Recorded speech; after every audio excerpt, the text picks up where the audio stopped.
मैं मेरे साथ अली अशरफ रत्ता साहब भी जुड़े हैं, पाकिस्तान से गेस्ट हैं। इससे पहले कि मैं उनके पास जाऊँ, दिगंबर मैं आपके पास आ रहा हूँ।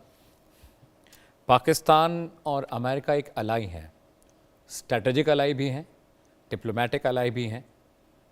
अब अगर पाकिस्तान किसी ऐसे ग्रुप को लीड करता है जिसपे तमाम मुस्लिम कंट्रीज़ हों, जिसे हम इस्लामिक नेटो कह रहे हैं, दूसरा न्यूक्लियर वेपन की ख़रीद फरोख्त का मसला भी है जो बहुत क्रूशल है। ऐसे में अमेरिका का स्टैंड क्या होगा? क्योंकि अगर इज़राइल अमेरिका साथ हैं, दोस्त हैं, एक दूसरे के हमसाया, हम निवाला, हम प्याला हैं, ऐसे में पाकिस्तान एक एक बड़ी लीग बना रहा है जिसमें मुस्लिम कंट्रीज़ होंगी। तो पाकिस्तान के इस रवैये, इस कदम को अमेरिका किस तरह से देखता है?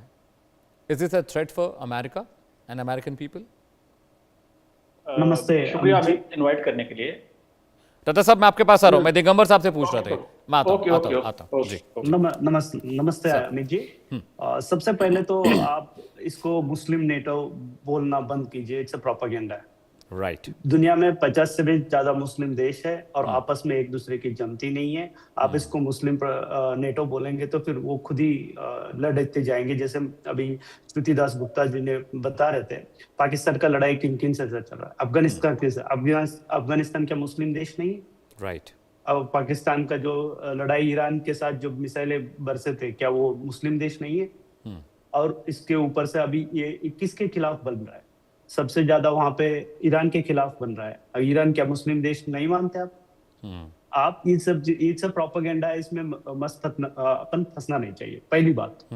और दूसरी बात, ना तो ये नेटो की तरह म्यूचुअल डिफेंस एग्रीमेंट जिस तरीके के बोल रहे थे, और सऊदी अरब पे ईरान ने कितने सारे अभी तक मिसाइलें और ड्रोन्स वगैरह से अटैक किया, इंक्लूडिंग उनके ऑयल रिफाइनरी पे।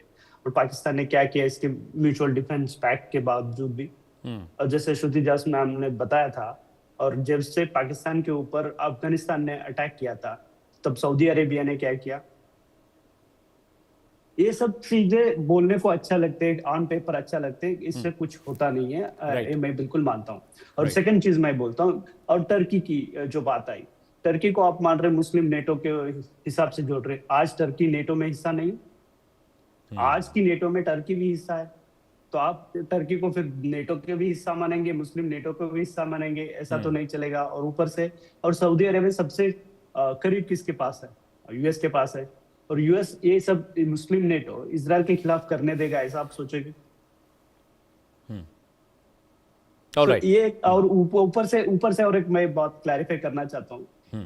और ये क्या अमेरिका को खतरा हो सकता है? मुझे नहीं लगता कि अमेरिका को खतरा हो सकता है। अमेरिका का अलाई है, और इसका अलायंस के बारे में मैग्निफिसेंट डिल्यूशन बोल के एक बुक है, उनके प्रीवियस एम्बेसडर ने लिखा था। उसका कंसेप्ट इतना ही है, अमेरिका जिस तरीके के अलायंस के लिए पाकिस्तान को आगे बढ़ा रहा था, उसका रीजन अलग था, और पाकिस्तान जिस तरीके के उसका अलायंस एक्सेप्ट कर रहा था, उसका रीजन हमेशा अलग है।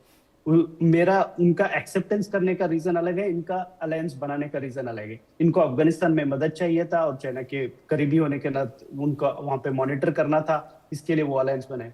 और इन रिटर्न पाकिस्तान को ऑब्वियसली फाइनेंशियली, इकोनॉमिकली उनको आगे बढ़ाना था। उनका एक्सेप्ट करने के लिए डिफरेंट रीजन है, इनको अलायंस करने के लिए डिफरेंट रीजन है। इसलिए अभी भी यही सिचुएशन में है पाकिस्तान। अब भले ही दूसरे देश उनके रीजनिंग से वो लोग प्रोवाइड कर रहे सिक्योरिटी, अगर जरूरत पड़े तो सऊदी अरेबिया अपने खुद के जवानों को, खुद के पीपल को वहां पे सफर नहीं करना चाहता, इसलिए वो कैनन फॉडर की तरह पाकिस्तान को यूज करेगा, उसमें कोई बड़ी बात नहीं है। और जहां तक अमेरिका का सवाल है, अमेरिका को आपको पता है जिस तरीके के उसामा बिन लादेन को उनके अबाटाबाद के जो मिलिट्री के हेडक्वार्टर के पास में विदाउट इंफॉर्मेशन उनको मार सकते, तो आप इतना ज्यादा भी मत सोचो कि पाकिस्तान की इतनी कुछ है।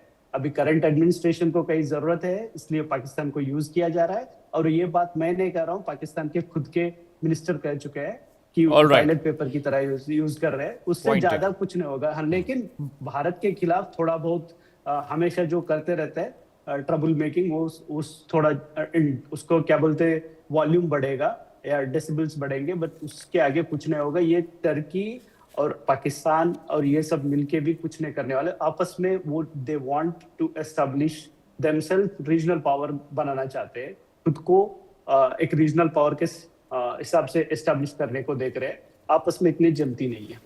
ठीक है दिगंबर साहब। अली अशरफ साहब, आपने सुन लिया, दिगंबर न्यूयॉर्क से लाइव जुड़े हुए हैं, वहाँ पे थिंक टैंक हैं, इंटरनेशनल मामलों के जानकार हैं और पॉलिसी मेकिंग में बहुत भूमिका रहती है अमेरिका में इनकी। इन्होंने कहा कि अमेरिका पाकिस्तान को इस्तेमाल कर रहा है, और अमेरिका पाकिस्तान को किस लिए इस्तेमाल कर रहा है उन्होंने ये भी जवाब दे दिया, और उन्होंने ये कहा कि ये प्रोपोगेंडा है जो पाकिस्तान फैला रहा है इस्लामिक नेटो के नाम पर। एक सवाल मेरा रता साहब आपसे है, और दूसरा जो दिगंबर साहब ने बोला उसका भी जवाब दीजिएगा। आप और सऊदी अरेबिया दोनों ने एक स्ट्रैटेजिक अग्रीमेंट किया जिसमें लिखित दस्तावेज में था कि अगर सऊदी अरब पर कोई हमला होता है तो वो हमला पाकिस्तान पर भी समझा जाएगा, और पाकिस्तान अपनी न्यूक्लियर वेपन्स, अपने हथियार, अपने सैनिक, हर चीज़ का इस्तेमाल सऊदी अरब को बचाने के लिए करेगा। ईरान ने इतनी तबाही मचाई सऊदी अरब में, पाकिस्तान ने चूं तक नहीं की।